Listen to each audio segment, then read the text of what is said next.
Hello student, welcome back to my channel Samrat Academy. Student 22 फरवरी को हिंदी का पेपर देने जाना है मेरे प्यारे बच्चों। आप लोगों को मैं आज की वीडियो में आप लोगों को बताने वाला हूं कि बोर्ड एग्जाम में निबंध कैसे आप लिखोगे। 5 महत्वपूर्ण निबंध मैं आप लोगों को बताने वाला हूं मेरे प्यारे बच्चों। और महत्वपूर्ण निबंध आप लोग जानते हो मेरे प्यारे बच्चों की हिंदी में सबसे ज्यादा नंबर को जो पूछा जाता है वो निबंध ही होता है।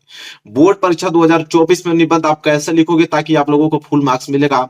और 22 फरवरी को सेम ऐसे ही लिखकर आप लोगों को आना है, ठीक है। और बोर्ड परीक्षा में पक्का आएगा जो मैं 5 आप लोगों को निबंध बताने वाला हूं मेरे प्यारे बच्चों, और सॉल्यूशन सहित बताने वाला हूं, ठीक है। और इतना ज्यादा इजी तरीके से बताने वाला हूं कि आप लोगों को थोड़ा भी महसूस नहीं होगा कि डिफिकल्ट है। मैं अपने शब्दों में लिख कर लेकर आया हूं निबंध को, बहुत सरल तरीके से मैं बोर्ड एग्जाम की कॉपी पर लिख कर लेकर आया हूं। और 5 निबंध आज की वीडियो में आप लोगों को बताने वाला हूं, ठीक है। आराम से देख लो इस वीडियो को और आराम से लिख के आप चले आना, और पूरे के पूरे नंबर आप लोगों को निबंध में मिलेंगे, इस बात की मेरी गारंटी है। 5 वो महत्वपूर्ण निबंध कौन है पहले इसको देख लो, फिर हम एक एक करके सबको बताऊंगा। पहला है कि प्रदूषण की समस्या तथा समाधान। आपको मालूम है कि कितना ज्यादा इंपॉर्टेंट है। ऐसा कोई एक सत्र नहीं है कि जिसमें आप लोगों को यह निबंध ना पूछा गया हो। कोई भी जब से एग्जाम स्टार्ट हुआ है तब तक कोई ऐसा सत्र बता दीजिए आप जिसमें यह ना आया हो। हर एक पेपर में आया हुआ है, हर एक सत्र में आया हुआ है।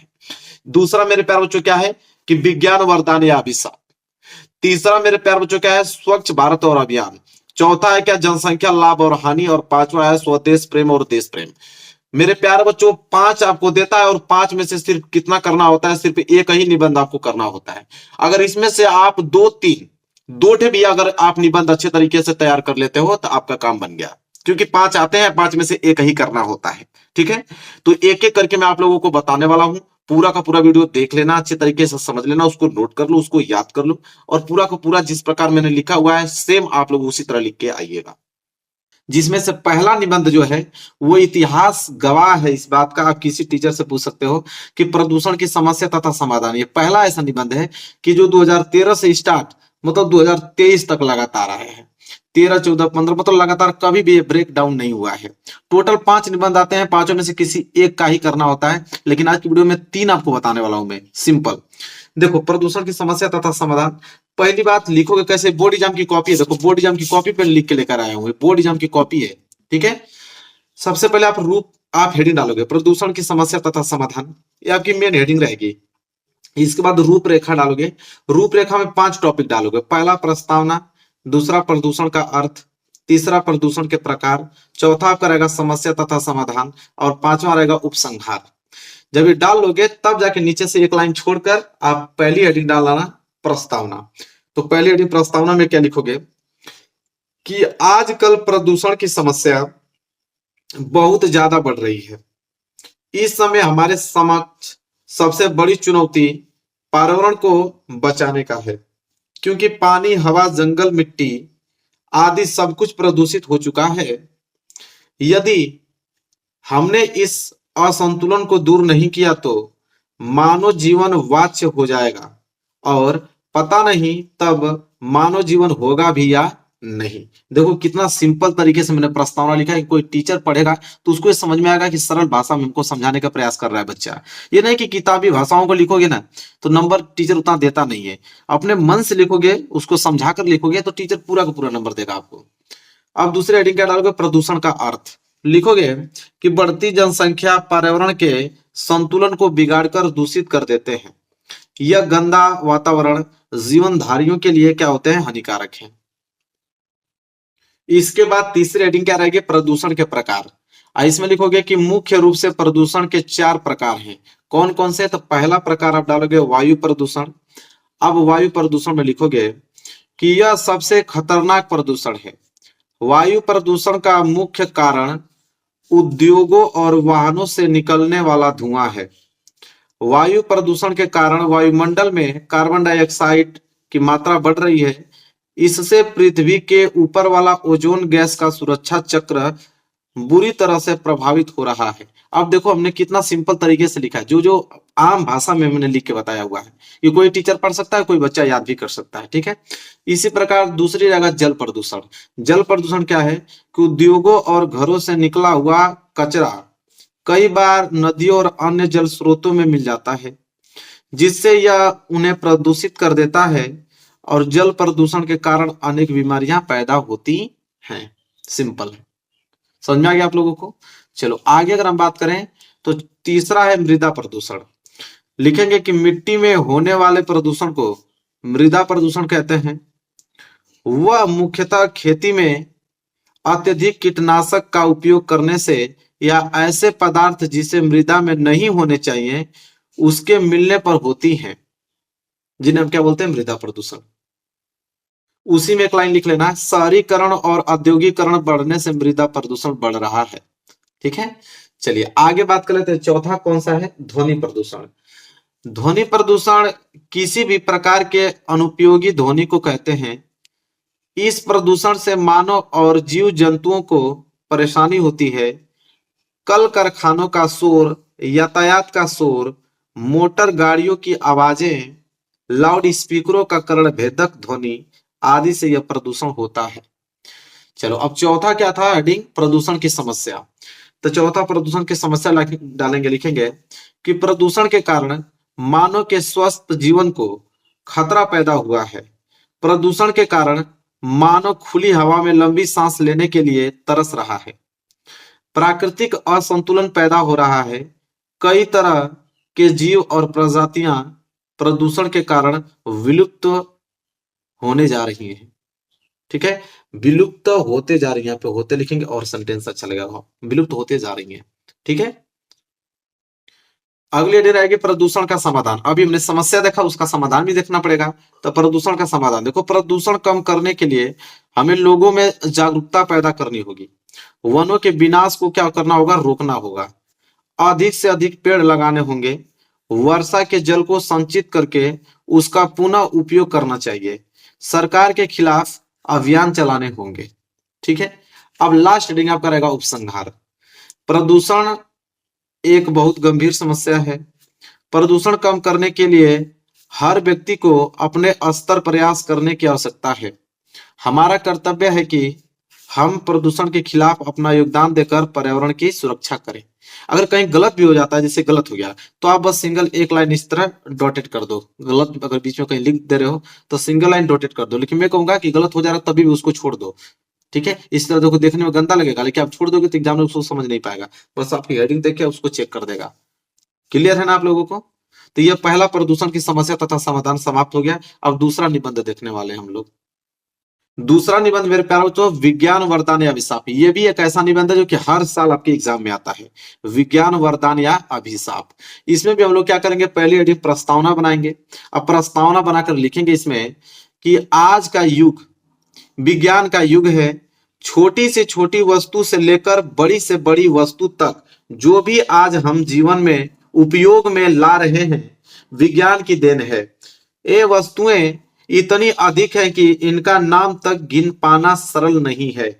छोटी सी सुई, धागा, बटन, कागज, पेंसिल, पेन आदि सारी वस्तुएं विज्ञान के कारण ही हमें आज प्राप्त हैं। ये प्रस्तावना में देखो कितना सिंपल लिखा है। इसके बाद अगली हेडिंग रहेगी समय और स्थान की दूरी समाप्त। इसमें लिखोगे कि विज्ञान ने समय और स्थान की दूरी समाप्त कर दी है। पहले जहां पहुंचने में कई महीने लग जाते थे, वहां अब कुछ ही घंटों में पहुंच जाते हैं। सागर को पार करना अब कठिन नहीं है। पर्वत को लांघना अब बाएं हाथ का खेल बन गया है। रेगिस्तान को पार करना अब कठिन नहीं रहा। यह सब विज्ञान के कारण ही संभव हो पाई है। अगली हेडिंग रहेगी मेरे प्यारे बच्चों, विज्ञान के प्रगति का आधार। इसमें लिखोगे कि विज्ञान के कारण आज मानव ने प्रगति कर ली है। शिक्षा, कृषि, उद्योग, धंधे, यातायात के साधन सभी में विज्ञान के बढ़ते चरण दिखाई दे रहे हैं। शिक्षा के क्षेत्र में बहुत प्रगति हुई है। शिक्षा के लिए आवश्यक पुस्तकें, कागज, पेंसिल, पेन आदि विज्ञान के द्वारा ही हमें मिल पा रही हैं। इसी प्रकार अन्य स्रोतों में भी हमने बहुत प्रगति की है। इस प्रगति का आधार है विज्ञान। चलो अगला हेडिंग रहेगी मानव और विज्ञान, मतलब मनोरंजन और विज्ञान, मतलब मनोरंजन के क्षेत्र में विज्ञान। लिखेंगे आज खेल कूद की सामग्री से बाजार भरे पड़े हैं। अनेक प्रकार के पत्र, पत्रिकाएं, रेडियो, दूरदर्शन आदि हम आसानी से प्राप्त कर सकते हैं। घर बैठे बैठे हम दूरदर्शन पर अपनी पसंद का कार्यक्रम देख सकते हैं। मनोरंजन के क्षेत्र में यह उन्नति विज्ञान के चमत्कार का ही परिणाम है। क्लियर? चलिए अगली हेडिंग रहेगी चिकित्सा और विज्ञान। लिखेंगे चिकित्सा के क्षेत्र में भी विज्ञान ने चमत्कार पैदा कर दिया है। छोटी से छोटी बीमारियों से लेकर बड़े से बड़े घातक रोग तक का इलाज आज आसानी से किया जा सकता है। कोई भी रोग आज ऐसा नहीं जिसे असाध्य कहा जा सके। हमारे पास सबका इलाज है। आज हमें नई नई औषधियां प्राप्त हैं। चिकित्सा के लिए एक से एक बढ़िया उपकरण का आज हम मरने के समीप रोगों को भी कुछ और समय तक जीवित रख सकते हैं। ठीक है, कह रहा है कि मरने के समीप रोगी को, अगर मरने वाला कोई रोगी है तो इतना टेक्निकल चीज है कि उसको कुछ समय तक हम लोग जीवित रख सकते हैं। ऐसी औषधियों भी विज्ञान के चमत्कार का ही प्रमाण है।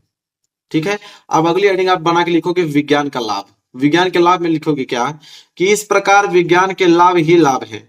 विज्ञान ने हमारे जीवन को बिल्कुल बदल कर रख दिया है। पहनने के लिए बढ़िया कपड़ा हमें प्राप्त है।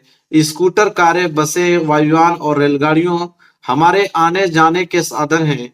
बिजली ने गर्मी और सर्दी को अपने वश में करने का रास्ता बना दिया है। पर यह विज्ञान का एक पक्ष है, इसका दूसरा पक्ष भी है। क्लियर? चलिए अगली हेडिंग रहेगी विज्ञान विनाश के कारण। इसमें लिखेंगे कि विज्ञान ने मानव के विनाश के लिए भी बहुत सी सामग्री बना दी है। अणु बम, नायाक बम आदि विवश मचा देने वाले अस्त्र शस्त्र हैं। इतने हानिकारक हैं कि उनके प्रयोग से मानव जाति का नाम और निशान ही मिट जाएगा। अब लास्ट हेडिंग आपकी रहेगी उपसंहार। लिखोगे कि विज्ञान ने मानव जीवन को बदल कर रख दिया है।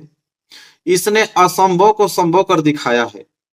विज्ञान तो साधन है, इस संसाधन का प्रयोग करना मानव के हाथ में है। वह यदि चाहे तो इसमें मानव जाति के विनाश के लिए करता है, तो इसमें विज्ञान का कोई दोष नहीं। दोष यदि है तो उसका है जो इसका मानव संहार के लिए प्रयोग करता है। ठीक है, तो ये उपसंहार लास्ट हेडिंग थी, ये भी क्लियर हो गया आप लोगों को। अब हम लोग तीसरा निबंध देखने वाले हैं। मेरे प्यार बच्चों, ये बहुत ही ट्रेंडिंग ये आप लोगों का निबंध है। मतलब कई सालों से बहुत इस पे चर्चाएं चल रही हैं और हर साल आपकी एग्जाम में दे रहा है कि स्वच्छ भारत अभियान बहुत जरूरी भी है। इसको देना, आदमी का दिमाग खुलता है, लड़कों की सोच बदलती है। स्वच्छ भारत अभियान बहुत जरूरी है। तो स्वच्छ भारत अभियान पर देता है, तो उसमें कैसे लिखोगे? पहली हेडिंग आपकी प्रस्तावना रहेगी और प्रस्तावना में लिखोगे स्वच्छता का सीधा संबंध हमारे शारीरिक एवं मानसिक स्वास्थ्य से जुड़ा हुआ है।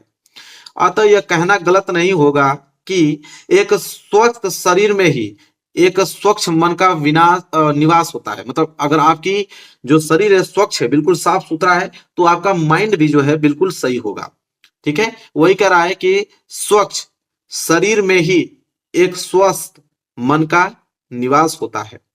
आज से 100 वर्ष पहले महात्मा गांधी जी ने एक स्वच्छ भारत का सपना देखा जो आज साकार हो रहा है। अगली हेडिंग डालोगे स्वच्छ भारत अभियान की शुरुआत।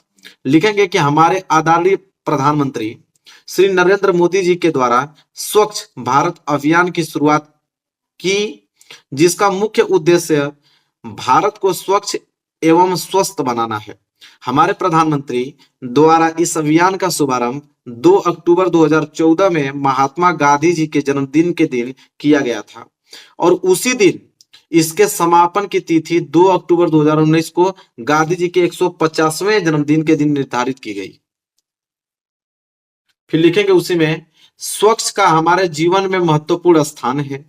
अगर हम स्वच्छ और सुंदर माहौल में ना रहें तो हमें गंदगी से अनेक प्रकार की बीमारियों और परेशानियों का सामना करना पड़ता है, जिसके लिए हम सभी यही सोचते हैं अपने घर और आसपास की सफाई रखें, लेकिन सफाई करने के बाद कूड़े कचरे को इधर उधर फेंक देते हैं। हम ऐसे तो अपने घर साफ रखते हैं, तो क्या हमारी जिम्मेदारी नहीं बनती है कि हम अपने देश को भी साफ रखें? कूड़े को यहाँ वहां न फेंककर कूड़ेदान में डालें। स्वच्छता भक्ति के बाद दूसरी सबसे महत्वपूर्ण चीज है गांधी जी के अनुसार कि जब तक आप झाड़ू लगाकर और बाल्टी अपने हाथों में नहीं लेते तब तक अपने गांव एवं कस्बे को स्वच्छ एवं स्वस्थ नहीं कर सकते। स्वच्छ भारत अभियान की शुरुआत स्वयं हमारे प्रधानमंत्री जी ने झाड़ू लगाकर के की थी। अब लास्ट हेडिंग मेरे प्यारे बच्चों उपसंहार है। उपसंहार है कि हालांकि इस अभियान की कार्यविधि अब समाप्त हो गई है, फिर भी इस अभियान ने लोगों के दिलों में स्वच्छता कि वो मशाल जला दी है जो अब बुझने वाली नहीं है। यदि हम सब स्वच्छ भारत अभियान की अपने जीवन का एक हिस्सा बना लेते हैं तो वह दिन दूर नहीं जब भारत का सिर्फ एक शहर ही नहीं अपितु संपूर्ण भारत स्वच्छ भारत का सपना भी सच हो जाएगा। अब मेरे प्यारों, जो 3 हमने निबंध आपको बताया, 3 तो बहुत काफी हैं। एक ही तो करना होता है एग्जाम में, अब तीनों को हमने बताया, बहुत सिंपल तरीके से बताया है। अब आसानी से करके 7 नंबर पूरा का पूरा लेकर एग्जाम में चले आना, क्योंकि इतना आसान कोई बताएगा नहीं पूरे यूट्यूब चैनल पे। तो मेरे प्यारे बच्चों, वीडियो को शेयर कर देना, जो भी आपके फ्रेंड होंगे उनको हेल्प मिल जाएगी। और चैनल पर नए तो चैनल को जरूर सब्सक्राइब कर लेना। मिलेंगे आपसे एक प्यारे से नेक्स्ट वीडियो में, तब तक के लिए धन्यवाद।